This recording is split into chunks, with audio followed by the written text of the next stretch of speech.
कुल मरीजों की जो तादाद है वो 22 लाख के पार पहुंच गई है और कोरोना से देश में 45,000 से ज्यादा लोगों की मौत भी हो चुकी है। ऐसे हालात में यूनिवर्सिटी ग्रांट्स कमीशन यानी यूजीसी ने देश की सभी यूनिवर्सिटीज को 30 सितंबर तक फाइनल ईयर के इम्तिहान कराने को कहा है। फाइनल ईयर के इम्तिहानों का मामला सुप्रीम कोर्ट तक पहुंच चुका है। सोमवार को हुई सुनवाई के दौरान यूजीसी ने कोर्ट में दिल्ली और महाराष्ट्र सरकार के इम्तिहान रद्द करने पर सवाल उठाया। यूजीसी और केंद्र सरकार का पक्ष रखते हुए सॉलिसिटर जनरल तुषार मेहता ने कहा कि इम्तिहान किए जाए या नहीं, ये फैसला यूजीसी ही कर सकता है और जो राज्य सरकारें हैं इनमें बदलाव नहीं कर सकती हैं। तुषार मेहता ने यह भी कहा कि एग्जाम न कराया जाना खुद जो छात्र हैं, विद्यार्थी हैं, उनके हित में ही नहीं है। वहीं महाराष्ट्र सरकार ने स्टेट डिजास्टर मैनेजमेंट अथॉरिटी के पास किए हुए रेजोल्यूशन का हवाला देते हुए इम्तिहानों को रद्द करने की बात की। मैं आपको बता दूं 14 अगस्त को सुप्रीम कोर्ट में मामले की अगली सुनवाई होगी। मेरे साथ हैं नंदिता नारायण, आप एसोसिएट प्रोफेसर हैं सेंट स्टीवेंस कॉलेज में और दिल्ली यूनिवर्सिटी टीचर्स एसोसिएशन की प्रेसिडेंट रही हैं। नंदिता, बहुत बहुत शुक्रिया अपना वक्त हमें देने के लिए। मेरा पहला सवाल आपसे ये है, ठीक है, मेरा पहला सवाल ये है कि एक बहुत बड़ा डिजिटल डिवाइड है हमारे देश में। ऐसे में यूजीसी का ये इंसिस्ट करना कि ऑनलाइन या ऑफलाइन इम्तिहान होने ही हैं, आप कैसे देखती हैं इसको? देखिए, ऐसा है कि हम लोग बहुत ही ज्यादा शॉक्ड हैं इनके डिसीजन से जो 6 जुलाई को इन्होंने नोटिफिकेशन निकाला, क्योंकि यही बात हम लोग लगातार टीचर्स एसोसिएशन पूरे देश भर से और दिल्ली यूनिवर्सिटी में खासतौर से हम लोग ये बात रख रहे थे यूजीसी के सामने कि आपने जो फ्लेक्सिबिलिटी दी थी अपने अप्रैल के नोटिफिकेशन में फाइनल सेमेस्टर स्टूडेंट्स के लिए कि अगर आप ऑफलाइन ऑनलाइन एग्जाम नहीं कर सकते हैं तो आप एक फॉर्मूला जैसे पिछले first year semester second year के लिए पिछले सेमेस्टर्स का एग्रीगेट लेके और इस सेमेस्टर का इंटरनल असेसमेंट लेके आप रिजल्ट निकाल सकते हैं। 80% से ज्यादा उनके कोर्स पे वो इवेल्युएट हो चुके हैं थ्रू क्रेडिबल एग्जामिनेशंस। तो अब इसी सेमेस्टर के में एग्जाम के ऊपर इंसिस्ट करना बहुत गलत होगा। जबरदस्त डिजिटल डिवाइड है, जबरदस्त स्टूडेंट्स ट्रॉमेटाइज हैं, पैंडेमिक को लेके लाइवलीहुड के लेके अपने घरों में स्पेस नहीं होता है, ऑनलाइन टीचिंग कोई खास हो नहीं पाई और सबसे बड़ी बात है इस एग्जाम में कोई मॉनिटरिंग नहीं हो सकती है। कौन ट्यूटर्स एंगेज करके अपना एग्जाम करवा रहा है, इसमें कोई गारंटी नहीं है, कोई सीक्रेसी नहीं है और सारे जो मॉक एग्जाम्स की यूनिवर्सिटी में बिल्कुल फ्लॉप रहे हैं। स्टूडेंट्स बहुत ज्यादा परेशान हैं और मतलब पूरी उनकी कॉन्फिडेंस खत्म हो गई है। जी, मैं आगे बढ़ता हूं।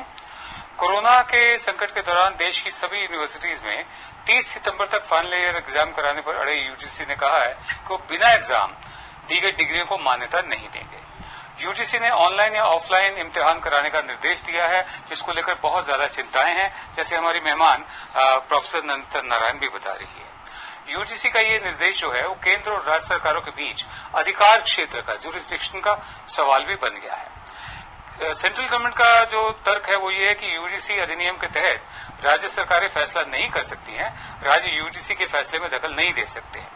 केंद्र का ये भी कहना है कि यूजीसी और एआईसीटीई के निर्देशों को मानना राज्यों के लिए जरूरी है।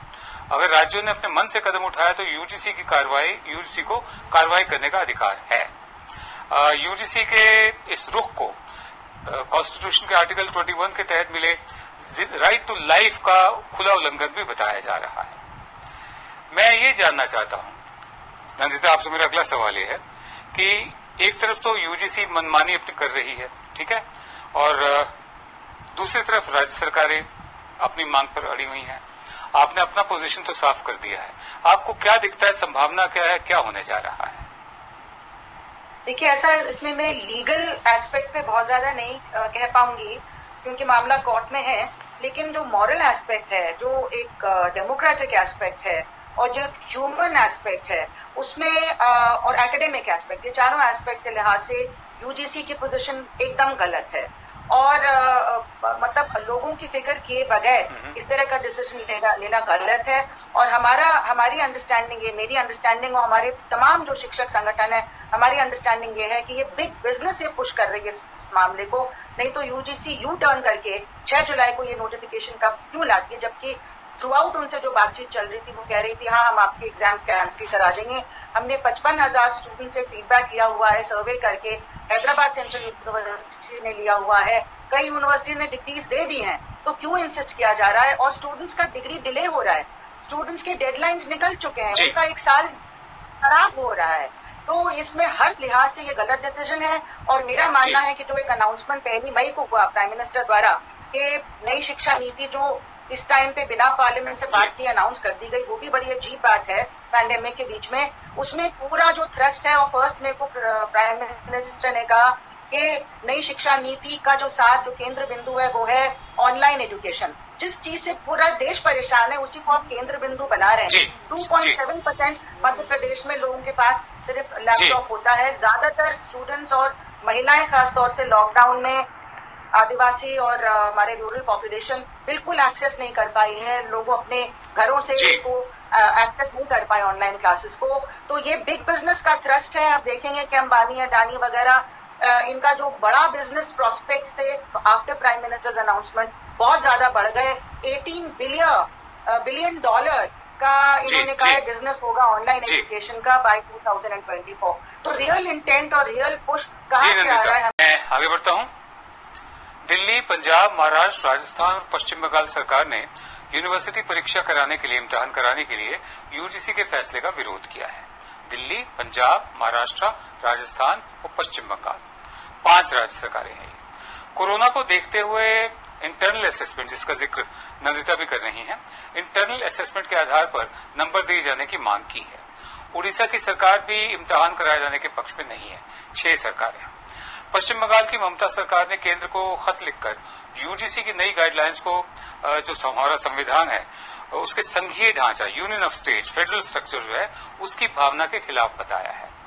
दिल्ली के मुख्यमंत्री अरविंद केजरीवाल ने प्रधानमंत्री मोदी को चिट्ठी लिखकर कहा है कि आईआईटी जैसे कई बड़े संस्थानों ने इंटरनल असेसमेंट के आधार पर छात्रों को प्रमोट करने का फैसला किया है, फिर यूनिवर्सिटीज में इस आधार पर छात्रों को डिग्री क्यों नहीं दी जा सकती?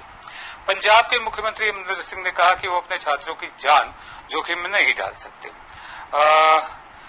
उधर राहुल गांधी ने भी परीक्षाएं, जो इम्तिहान उनको रद्द करने की मांग की है। सीपीएम ने यूजीसी के फैसले का विरोध करते हुए कहा कि देश में इंटरनेट कनेक्टिविटी सिर्फ 36% है। ऐसे में लाखों विद्यार्थी जो है उनके पास ऑनलाइन एग्जाम देने के विकल्प। मेरा ये कहना है, मेरा आखिरी सवाल आपसे ये है कि जो संघीय ढांचे का जिक्र किया ममता बनर्जी ने, जो हमारा फेडरल स्ट्रक्चर है, अब ये जो अधिकार क्षेत्र की बात हो रही है, जुरिस्डिक्शन की बात हो रही है, मामला कोर्ट में है और कोर्ट को ही फैसला लेना है। लेकिन क्या आपको लगता है कि इसमें किसी तरह का कोई नेचुरल जस्टिस है कि केंद्र सरकार बीच में इंटरफेयर करे और यूजीसी के साथ खड़ी दिखाई दे? बेशक आप कॉन्स्टिट्यूशन को कोट करते रहे, लेकिन कॉन्स्टिट्यूशन जो होता है सामान्य हालात में लागू होता है, हालात सामान्य नहीं है। जी, सामान्य नहीं भी है, बहुत डाइवर्सिटी है। कोविड के भी कंडीशंस में बहुत ज्यादा डाइवर्सिटी है। आपके मेट्रो सिटीज में बहुत ज्यादा और केसेस हैं। सरकारें बिल्कुल परेशान हैं, ना फंड्स है उनके पास, किस तरह से वो डील कर रहे हैं इसमें। तो जो हमारा प्राइमरी फोकस वहां होना चाहिए, ना कि एग्जाम पे। और मजे की बात यह है कि नेशनल एजुकेशन पॉलिसी जो अभी अनाउंस की है उसमें भी लिखा है कि हम कंटिन्यूएशन में बहुत ज्यादा डाइवर्सिटी है। आपके मेट्रो सिटीज में बहुत ज्यादा और केसेस हैं। सरकारें बिल्कुल परेशान हैं, ना फंड्स है उनके पास, किस तरह से वो डील कर रहे हैं इसमें। तो जो हमारा प्राइमरी फोकस वहां होना चाहिए, ना कि एग्जाम पे। और मजे की बात यह है कि नेशनल एजुकेशन पॉलिसी जो अभी अनाउंस की है उसमें भी लिखा है कि हम कंटिन्यूस असेसमेंट पे जोर दें और सिर्फ एग्जामिनेशन पे जोर ना दें। इसके ठीक उल्लंघन में आज के दिन में पैंडेमिक के बीच में आप सिर्फ एग्जाम की बात कर रहे हैं, जिसमें maximum 5 out of 6 semesters Delhi university में फॉर एग्जाम्पल एक बढ़िया क्रेडिबल एग्जामिनेशन सिस्टम जिसमें एक्सटर्नल बोर्ड एग्जाम भी होता है, इंटरनल असेसमेंट, वो ऑलरेडी हो चुका है। और आप सिर्फ इस 6ठे सेमेस्टर में एग्जाम लागू करना चाह रहे हैं, इसका कोई एकेडमिक लॉजिक नहीं है। और इस एग्जाम की उतनी क्रेडिबिलिटी नहीं होगी जैसे मैंने समझाया, इसकी कोई मॉनिटरिंग नहीं होगी। आप डिसऑनेस्टी को प्रमोट कर रहे हैं, बड़े करप्शन को प्रमोट कर रहे हैं कि स्टूडेंट्स किसी और से पेपर लिखवा लेगा और अपलोड भी स्टूडेंट्स नहीं कर पा रहे हैं। आज की ताजा खबर यह है कि जो दिल्ली यूनिवर्सिटी में एग्जाम्स हुए, स्टूडेंट्स परेशान होकर लगातार हम लोग को ईमेल भेज रहे हैं कि उनका आंसर शीट अपलोड नहीं हुआ, उनके नाम लिखे गए, पूरी सीक्रेसी खत्म हो गई है, रो रहे हैं अपने घरों में। तो क्या हम इतने इनह्यूमन हो गए? क्या हम उनको एक बहुत ही गलत माइंड स्टेट में डालना चाहते हैं कि वो पता नहीं कोई भी गलत कदम उठा लें? ऐसा इनह्यूमन डिसीजन तो मैंने कम ही देखा है। कम से कम अपने बच्चों के प्रति हमें ऐसा नहीं होना चाहिए। क्या बिग बिजनेस इतना जरूरी है कि अभी इसी वक्त इनको अपना प्रॉफिट बनाना है? ये हम जानना चाहते हैं कि बिल्कुल ही गलत नैतिक अनैतिक डिसीजन हो रहा है। और हाँ, संघीय ढांचा है, आर्टिकल 1 कॉन्स्टिट्यूशन का कहता है कि हिंदुस्तान यूनियन ऑफ स्टेट्स है। हाँ, दूसरी बात यह है कि फेडरलिज्म को आपने स्कूल के सिलेबस से महामारी का देखिए हटा दिया फेडरलिज्म को, लेकिन इसका मतलब है फेडरलिज्म गायब हो गया हमारे कॉन्स्टिट्यूशन से। सही नहीं है। ये स्टेट सही स्टैंड ले रहे हैं, मैं इनका सपोर्ट करती हूँ और हम चाहते हैं कि सेंट्रल गवर्नमेंट भी यही स्टैंड ले। इट्स अपील है मेरी।